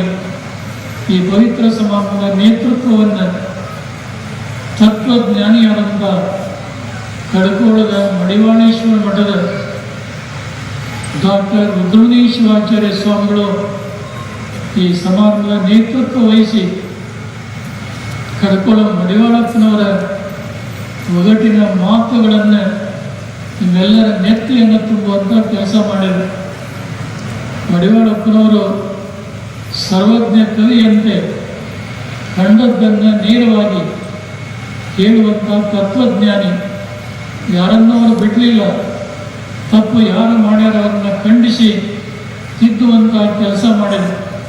ಅವ್ರು ಹೇಳ್ತಾರೆ ಒಂದು ಕಡೆಗೆ, ಆಯುಷ್ಯ 10 ರಾತ್ರಿಗೆ ಹೋದು 50, ಪ್ರಾಯಕ್ಕೆ 20, ಪ್ರಾಯದ ಗಾಯಕ್ಕೆ 30, ವಾಯುವಿಲ್ಲ ಹೊತ್ತು ಶಿವನನ್ನು ನೆನೆಯುವುದು ಯಾವತ್ತು ಅನ್ನುವಂಥ ಒಗಟಿನ ಮಾತಿನಲ್ಲಿ ಇಡೀ ಮಾನವ ಜೀವನದ ಸಾರ ಸರ್ವಸ್ವ ಅದರಲ್ಲಿ ಅಡಗಿ ಎಚ್ಚರಿಸಿದ್ದನ್ನು ನಾವೆಲ್ಲ ಕಾಣ್ತಾ ಇದ್ದೇವೆ.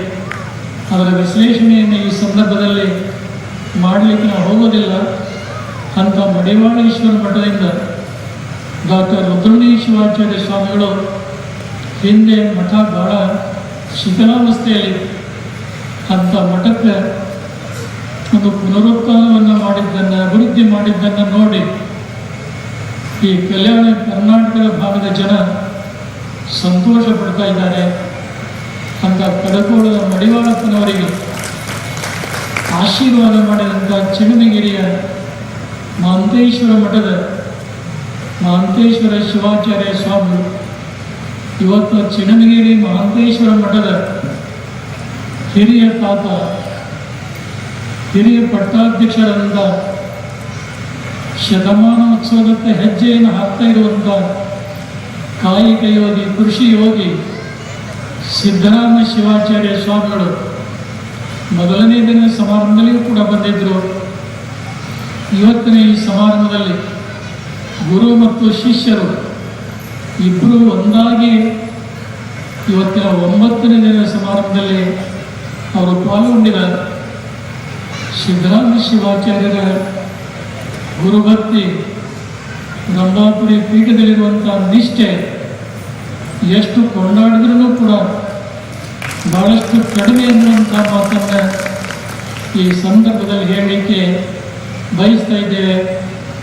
ಮುಂದಿನ ವರ್ಷ ಎಲ್ಲೇ ದಸರಾ ಮಹೋತ್ಸವ ನಡೀಲಿ, ಶಿವಾಚಾರ್ಯ ರತ್ನ ಪ್ರಶಸ್ತಿಯನ್ನು ಚಿಣಮಗಿರಿ ಮಹಾಂತೇಶ್ವರ ಮಠದ ಶ್ರೀ ಸಿದ್ದರಾಮ ಶಿವಾಚಾರ್ಯ ಸ್ವಾಮಿಗಳವರಿಗೆ ಆ ಉತ್ಕೃಷ್ಟ ಶಿವಾಚಾರ್ಯ ರತ್ನ ಪದವಿಯನ್ನು ಕೊಟ್ಟು ಶ್ರೀಪೀಠ ಆಶೀರ್ವಾದವನ್ನು ಮಾಡ್ತಾ ಇದೆ ಅನ್ನುವಂಥ ಮಾತನ್ನು ಈ ಸಂದರ್ಭದಲ್ಲಿ ಹೇಳಿ, ಬಹುಶಃ ಇನ್ನೂ 2 ದಿನ ಇತ್ತು, ನಾಳೆ ಮತ್ತು ನಾಡಿದ ನಮ್ಮ ಹಾರ್ಪುರ ಸಂಸ್ಥಾನ ಹಿರಿಯ ಮಠದ ಡಾಕ್ಟರ್ ಚನ್ನವೀರ ಶಿವಾಚಾರ್ಯ ಸ್ವಾಮಿಗಳವರು ಬಸವ ಕಲ್ಯಾಣದಲ್ಲಿ ನಡೆದಂಥ ಈ ದಸರಾ ಮಹೋತ್ಸವ ಅತ್ಯಂತ ಯಶಸ್ವಿಯಾಗಿ ಏನು ನಡೀತಾ ಇದೆ, ಹೆಚ್ಚು ಭಕ್ತರು ಇದರಲ್ಲಿ ಏನು ಪಾಲ್ಗೊಳ್ತಾ ಇದ್ದಾರೆ, ಇಂಥ ಒಂದು ಕಾರ್ಯದ ಜವಾಬ್ದಾರಿ ಹೊತ್ತು ಅವರೇನು ಕಾರ್ಯ ಮಾಡಿದ ಒಂದು ಉತ್ಕೃಷ್ಟವಾದಂಥ ಭಾವನೆ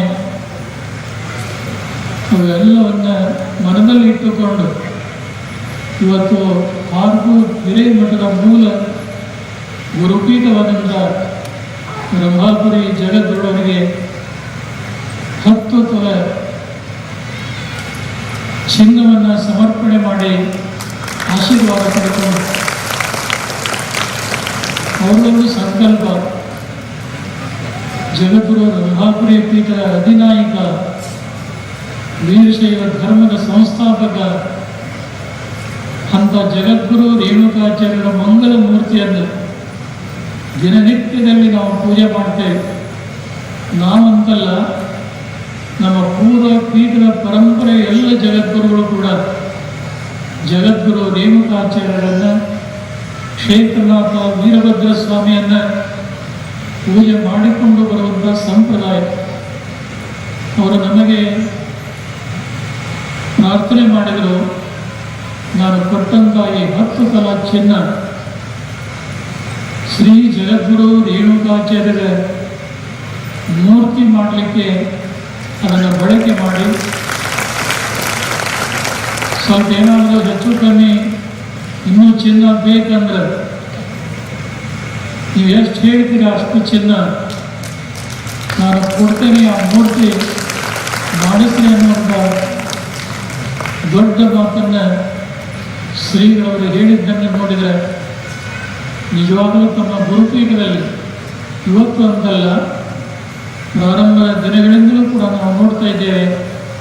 ಅವರ 60ನೇ ವರ್ಷದ ಷಷ್ಠಬ್ದಿಗೆ ಬಂದಾಗ ಬಹಳ ವಿಶೇಷವಾದಂತಹ ಕಾರ್ಯಕ್ರಮ ಮಾಡಿ ಆ ಸಂದರ್ಭದಲ್ಲಿ ಕೂಡ ತಮ್ಮ ಭಕ್ತಿಯನ್ನು ಸಮರ್ಪಣೆಯನ್ನು ಮಾಡಿದ್ರು.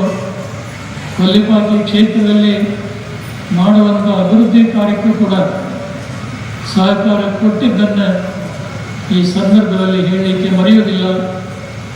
ನಿನ್ನೆ ಮೇಕರ್ ಶ್ರೀಗಳವರು ಕೊಲ್ಲಿಪಾಕಿ ಕ್ಷೇತ್ರದ ಅಭಿವೃದ್ಧಿಗಾಗಿ ಶ್ರಮ ಪಡ್ತಾ ಇರೋದನ್ನು ಹೇಳಿದ್ವಿ.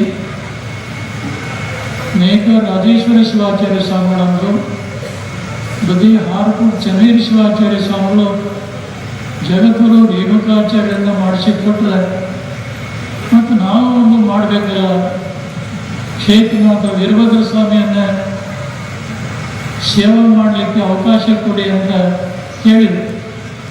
ನಾವೊಂದು ರೇಣುಕರು ಬಂದಂತ ನಾವು ಅಂದ್ಕೊಂಡಿದ್ವಿ. ಅದರ ಜೊತೆಗೆ ಕ್ಷೇತ್ರನಾಥ ವೀರಭದ್ರ ಸ್ವಾಮಿನೂ ಏಕಕಾಲದಲ್ಲಿ ನೇಕಾರ ಶ್ರೀಗಳವರ ಸೇವಾ ಸೌಭಾಗ್ಯದಲ್ಲಿ ಆ ಕಾರ್ಯ ಆಗ್ತಾ ಇದೆ ಅಂದರೆ ಮಾಡ್ರಿ, ಯಾರು ಬೇಡ ಅಂದ್ರೆ ಅವರು ಅದೇ ಮಾತನ್ನು ಹೇಳಿದರು.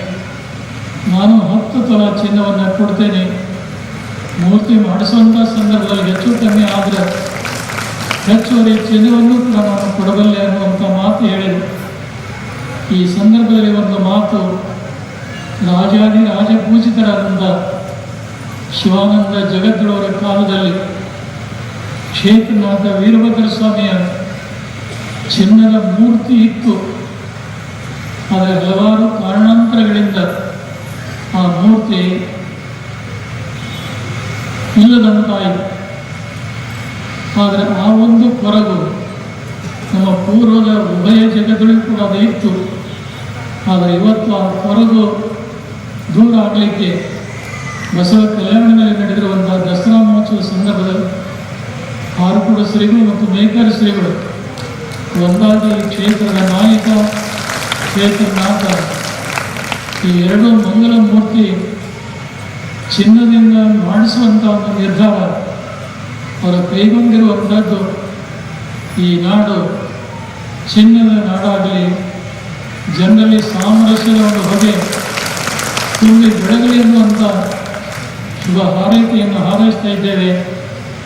ಬಸವ ಕಲ್ಯಾಣ ನಗರ ಎಂಥದ್ದು ಅನ್ನೋದನ್ನು ಎಲ್ಲರೂ ಕೂಡ ಕೊಂಡಾಡ್ತಾ ಇದ್ದಾರೆ. ಶರಣರ ಬಹಳ ದೊಡ್ಡ ಗುಣ, ಆಚಾರ್ಯರ ಮಾರ್ಗದರ್ಶನದಲ್ಲಿ ಎಂತೆಂಥವರು ಎಂತೆಂಥ ಆಧ್ಯಾತ್ಮ ಜೀವನದಲ್ಲಿ ಸಾಧನೆಯನ್ನು ಮಾಡಿ ಈ ನಾಡಿಗೆ ಏನು ಒಂದು ಅಮೂಲ್ಯ ಸಂದೇಶ ಕೊಟ್ಟಿದ್ದಾರೆ. ಅದು ಅಂದಿಗಷ್ಟೇ ಅಲ್ಲ, ಇಂದಿಗಷ್ಟೇ ಅಲ್ಲ, ಅಂದು ಇಂದು ಮುಂದು ಎಂದೆಂದೂ ಕೂಡ ಅದು ಎಲ್ಲರಿಗೂ ಕೂಡ ಬೇಕಾದಂಥ ವಿಚಾರ ಅನ್ನೋದನ್ನು ಹೇಳೋದಷ್ಟೇ ಅಲ್ಲ. ಇವತ್ತು ಬೆಳಗಿನ ಪೂಜಾ ಸಂದರ್ಭದಲ್ಲಿ ಶ್ರೀ ಶಶಿಕಾಂತ್ ಶೀಲವಂತರವರು ಜಗದ್ಗುರು ರೇಣುಕಾಚಾರ್ಯ ಮತ್ತು ವೀರಭದ್ರ ಸ್ವಾಮಿ ಪೂಜೆ ಅಂತೂ ನಡೀತಾ ಇದೆ. ಜಗದ್ಗುರು ಲಿಂಗಕ್ಕೆ ಬೆಳ್ಳಿಯ ನಾವು ಪತ್ರಿಯನ್ನು ಏರಿಸ್ತಾ ಇದ್ವಿ. ಅದನ್ನು ನೋಡಿದಂಥ ಶಶಿಕಾಂತ್ ಶೀಲವಂತವರು ಬುದ್ಧಿ ನಾನು ಬಂಗಾರದ 2 ಬಿಲ್ವ ಪತ್ರಿ ದಳಗಳನ್ನು ಮಾಡಿಸಿ ಇವತ್ತು ಬೆಳಗಿನ ಪೂಜಾ ಸಂದರ್ಭದಲ್ಲಿ BKDB ಕಲ್ಯಾಣ ಮಂಟಪದಲ್ಲಿ ಸತಿಪತಿಗಳು ಒಂದಾಗಿ ಬಂದು ಸಮರ್ಪಣೆಯನ್ನು ಮಾಡಿದಂಥ ನೆನಪು ಕೂಡ ಭಕ್ತ ಸಮುದಾಯಕ್ಕೆ ಈ ಸಂದರ್ಭದಲ್ಲಿ ಪರಿಗಣಿಸ್ತಾ ಇದ್ದೇವೆ. ದಸರಾ ಮಹೋತ್ಸವ ಸಮಿತಿಯವರು ಅಷ್ಟೇ ಅಲ್ಲ, ಸ್ವಯಂ ಈ ಭಾಗದ ಎಲ್ಲ ಜನರು ಅತ್ಯಂತ ಅಭಿಮಾನ ಆಸಕ್ತಿಯಿಂದ ತಾವೇನು ಈ ಕಾರ್ಯಕ್ರಮದ ಯಶಸ್ವಿಗೆ ಶ್ರಮಿಸ್ತಾ ಇದ್ದೀರಿ ಅದನ್ನು ಯಾವತ್ತೂ ಕೂಡ ನಾವು ಮರೆಯಲಿಕ್ಕೆ ಸಾಧ್ಯ ಇಲ್ಲ. ಇವತ್ತಿನ ಅಮೂಲ್ಯ ಸಮಾರಂಭದಲ್ಲಿ ನಮ್ಮ ಹಂಪಿ ಎಮ್ಮಿಗನೂರು ಸಾವಿರದೇವರ ಮಠದ ವಾಮದೇವ ಮಹಾಂತ ಶಿವಾಚಾರ್ಯ ಸ್ವಾಮಿಗಳು ಏನು ಇವತ್ತು ಉಪದೇಶ ಮಾಡಿರಲ್ಲ ಅದರಲ್ಲಿರುವಂಥ ಒಂದೊಂದು ಪದ ಅತ್ಯಂತ ತೂಕ ಮತ್ತು ಸತ್ಯವನ್ನು ನಿಮಗೆಲ್ಲ ಸಾರಿ ಸಾರಿ ಹೇಳ್ತಾ ಇದ್ದೆ. ನಾವು ಎಮ್ಮಿಗನೂರು ಶ್ರೀಗಳವರಿಗೆ ಹೃದಯ ತುಂಬಿ ಹೇಳುವಂಥ ಒಂದು ಮಾತು, ಬಹುಶಃ ಯಾವುದೇ ವೇದಿಕೆಗೆ ಇಂಥ ಮಾತುಗಳು ಸೀಮಿತ ಆಗೋದು ಬೇಡ. ನೀವು ತಯಾರು ಮಾಡಿಕೊಂಡ್ರೆ ಒಂದು ಧ್ವನಿ ಸುರುಳಿ ಕ್ಯಾಸೆಟ್ಟನ್ನು ಆ ಪ್ರವಚನವನ್ನು ಸ್ಟುಡಿಯೋದಲ್ಲಿ ಮಾಡಿ ಈ ನಾಡಿನ ಭಕ್ತರಿಗೆ ಹಂಚುವಂಥ ಕೆಲಸವನ್ನು ಬ್ರಹ್ಮಾಪುರಿ ಜಗದವರು ಮಾಡ್ತಾರೆ. ನೀವು ಎಷ್ಟು ಬೇಗ ವಿಷಯವನ್ನು ಸಾಹಿತ್ಯವನ್ನು ರಚನೆ ಮಾಡಿ, ಇದು ಒಂದು ವಿಷಯ ಅಂತಲ್ಲ, ಕೆಲವು 10 ವಿಚಾರಗಳು ವರ್ಷಕ್ಕೆ ಒಂದಾದರೂ ಧ್ವನಿ ಸುರುಳಿ ಕೊಡುವಂಥ ಸಂಕಲ್ಪ ನೀವು ಮಾಡಿರಿ. ಆ ಮೊದಲ ಧ್ವನಿ ಸುರುಳಿಯ ಪ್ರಕಟಣೆಯನ್ನು ನಮ್ಮ ಮುಕ್ತಿಮಂದಿರ ಕ್ಷೇತ್ರದ ವಿಮಲ ರೇಣುಕ ವೀರ ಮುಕ್ತಿಮುನಿ ಶಿವಾಚಾರ್ಯ ಸ್ವಾಮಿಗಳು ಅದನ್ನು ಪ್ರಕಟ ಮಾಡಲಿಕ್ಕೆ ಈಗಾಗಲೇ ಅವರು ಮುಂದಾಗಿದ್ದಾರೆ. ಬಹುಶಃ ಆ ಕಾರ್ಯದಲ್ಲಿ ಯಾವ ಶಿವಾಚಾರ್ಯರು ಕೂಡ ಕಮ್ಮಿ ಇಲ್ಲ. ಯಡಿಯೂರು ರೇಣುಕ ಶಿವಾಚಾರ್ಯ ಸ್ವಾಮಿಗಳು ನನಗೂ ಒಂದು ಇಂಥ ಅವಕಾಶ ಕೊಡ್ರಿ, ನಾನು ಮಾಡ್ತೇನೆ ಅಂತ ಹುಡುಗಿ ಹಿರೇಮಠದ ಶತಾಯುಷಿ ಆದಂಥ ವಿರೂಪಾಕ್ಷಲಿಂಗ ಶಿವಾಚಾರ್ಯ ಸ್ವಾಮಿಗಳು ನಾನು ನನ್ನ ಮಠದಿಂದ ನಾನು ಒಂದು ಮಾಡ್ತೇನೆ ಅಂತ ಇವರೆಲ್ಲ ಮಾಡಿದ ಕಡಕೋಳದ ಮಡಿವಾಳೇಶ್ವರ ಮಠದ ಡಾಕ್ಟರ್ ರುದ್ರಮುನಿ ಶಿವಾಚಾರ್ಯ ಸುಮ್ಮನೆ ಕೊಡೋದಕ್ಕೆ ಸಾಧ್ಯತೆ ಅವರು ನಾನು ನನ್ನ ಮಠದಿಂದ ಒಂದು ಮಾಡಿಸ್ತೇನೆ ಅಂತ ಈಗಾಗಲೇ ಕಡಕೋಳದ ಮಡಿವಾಳಪ್ಪನವರು ಧ್ವನಿಸಲು ಭಾಳ ಮಾಡಿಸಿದ್ದಾರೆ. ಇಂಥ ತತ್ವಜ್ಞಾನ ವೀರಶೈವ ಲಿಂಗಾಯತ ಸಮುದಾಯದ ಜನರಿಗೆ ಕೇಳಿದರೆ ಸಾಕು, ಮೈ ಮನೆಗಳ ರೋಮಾಂಚನ ಆಗಲಿಕ್ಕೆ, ಅದರಿಂದ ಒಂದು ಹೊಸ ಜೀವನವನ್ನು ಪಡ್ಕೊಳ್ಳಿಕ್ಕೆ ಸಾಧ್ಯವಾದೀತು ಅನ್ನುವಂಥ ಭಾವನೆ ನಮ್ಮದಾಗಿದೆ.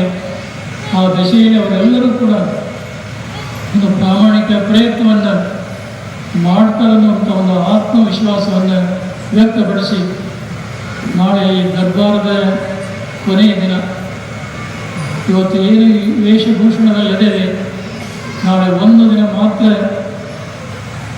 ಪೂರ್ಣ ಈ ವೇಷಭೂಷಣದಲ್ಲಿರ್ತೇವೆ. ವಿಜಯದಶಮಿಯ ದಿನ ಈ ವೇಷಭೂಷಣಗಳು ಇರುವುದಿಲ್ಲ. ಏನು ಸಮಿತಿಯವರು ನಿರ್ಧಾರಪಡಿಸಿದಂತೆ ಈ ಭಾಗದ ಭಕ್ತರ ಅಪೇಕ್ಷೆಯಂತೆ ಏನು ತೆರೆದ ಅಲಂಕೃತ ವಾಹನದಲ್ಲಿ ಗಡ್ಡಪಲ್ಲಕ್ಕಿ ಮಹೋತ್ಸವ ನಡಿಬೇಕು, ಅದು ನಿಗದಿಯಾದಂಥ ಸ್ಥಳದಿಂದ ಇಲ್ಲಿಗೆ ಮಾನವ ಧರ್ಮ ಮಂಟಪಕ್ಕೆ ಬರ್ತಾ ಇದೆ. ಈ ಮಾನವ ಧರ್ಮ ಮಂಟಪದ ಹೊರಭಾಗದಲ್ಲಿ ಒಂದು 20 ಸೈಜಿನ ಒಂದು ಸ್ಟೇಜ್ ಹಾಕ್ತಾರೆ. ಮಧ್ಯದಲ್ಲಿ ಒಂದು ಬನ್ನಿ ಕಂಟಿ ರೆಂಬೆಯನ್ನು ತಂದು ಅಲ್ಲಿ ಕಟ್ತಾರೆ. ಅಲ್ಲಿ ಬನ್ನಿ ಮಂಟಪಕ್ಕೆ ಜಗತ್ತವರು ಬಂದು ಶಮಿ ಪೂಜೆ ಮಾಡಿ ಶಿವೋಲ್ಲಂಘನ ಮಾಡಿ ಅಲ್ಲಿಂದ ನೇರವಾಗಿ ವೇದಿಕೆಗೆ ಬರ್ತೇವೆ. ಹೆಚ್ಚು ಕಾರ್ಯಕ್ರಮಗಳು ಇರೋದಿಲ್ಲ. ನಾವು ಸಾಂಕೇತಿಕವಾದಂಥ ಸಂದೇಶ ಕೊಟ್ಟು ನಂತರ ಬಂದಂಥ ಎಲ್ಲ ಭಕ್ತರು ಏನು ಒಂದು ತಮ್ಮ ಭಕ್ತಿಯ ಕಾಣಿಕೆ ಪಾದ ಮುಟ್ಟಿ ದರ್ಶನ ಮಾಡಲಿಕ್ಕೆ ಎಲ್ಲರಿಗೂ ಕೂಡ ಅವಕಾಶ ಇದೆ.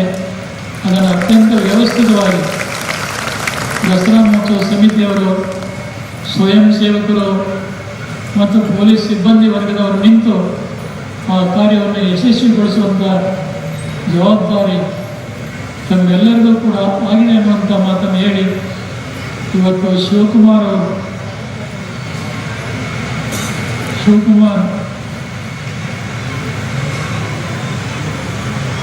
ಜಗದಿಯವರು ದೈಹಿಕ ಶಿಕ್ಷಕರವರು ಬಹಳ ಸೊಗಸಾಗಿ ಯಾರನ್ನೂ ಮರೆಯಲಾರದೆ ಎಷ್ಟು ಸಂಕ್ಷಿಪ್ತವಾಗಿ ಹೇಳಬೇಕು, ಅವರೆಲ್ಲ ನನ್ನ ಅತ್ಯಂತ ಅಭಿಮಾನ ಶ್ರದ್ಧೆಯಿಂದ ಬರಮಾಡಿಕೊಂಡಿದ್ದಾರೆ. ಒಟ್ಟಾರೆ ಇವತ್ತಿನ ಎಲ್ಲ ಕಾರ್ಯಕ್ರಮಗಳು ಅತ್ಯಂತ ಯಶಸ್ವಿಯಾಗಿ ನಡೆದಿವೆ ಅನ್ನುವಂಥ ಉದ್ಘೋಷಣೆಯನ್ನು ಮಾಡಿ ಈ 9ನೇ ದಿನದ ಧರ್ಮ ಸಮ್ಮೇಳನದಲ್ಲಿ ಪಾಲ್ಗೊಂಡಿರುವಂಥ ತಮ್ಮೆಲ್ಲರಿಗೆ, ವೇದಿಕೆಯ ಮೇಲಿರುವಂತಹ ಗಣ್ಯಮಾನ್ಯರಿಗೆ, ಸೇವಾ ಮಾಡಿರುವಂಥ ಎಲ್ಲ ಸಕಲ ಸದ್ಭಕ್ತರಿಗೆ ಪರಮದಯಾಳು ಪಾರ್ವತಿ ಪರಮೇಶ್ವರರು, ಜಗದಾದಿ ಜಗದ್ಗುರು ರೇಣುಕಾದಿ ಪಂಚಾಚಾರ್ಯರು, ಕ್ಷೇತ್ರನಾಥ ವೀರಭದ್ರ ಸ್ವಾಮಿ, 12ನೇ ಶತಮಾನದ ಬಸವಾದಿ ಶಿವಶರಣರು ನಮಗೆಲ್ಲ ಆಯುಷ್ಯ ಆರೋಗ್ಯ ಭಾಗ್ಯ ಸುಖ ಸಂಪದಗಳನ್ನು ನೋಡಲಿ ಅಂತ ಹಾರೈಸಿ ಈ ಸಂದೇಶಕ್ಕೆ ವಿರಾಮ ಕೊಟ್ಟಿದ್ದೇವೆ. ಶಿವಮೊಗ್ಗ ಕೋಟಿ ಭಕ್ತರ ಶ್ರೇಷ್ಠ ಗುರುವಿನ ಸಂದೇಶ ಮತ್ತು ಆಶ್ವಾಸನೆಗೆ ಕೋಟಿ ಕೋಟಿ ನಮನ ಸಹಿತ ಮುಂದಿನ ವೇದಿಕೆಯ ಕಾರ್ಯಕ್ರಮ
ಧನ್ಯವಾದಗಳು.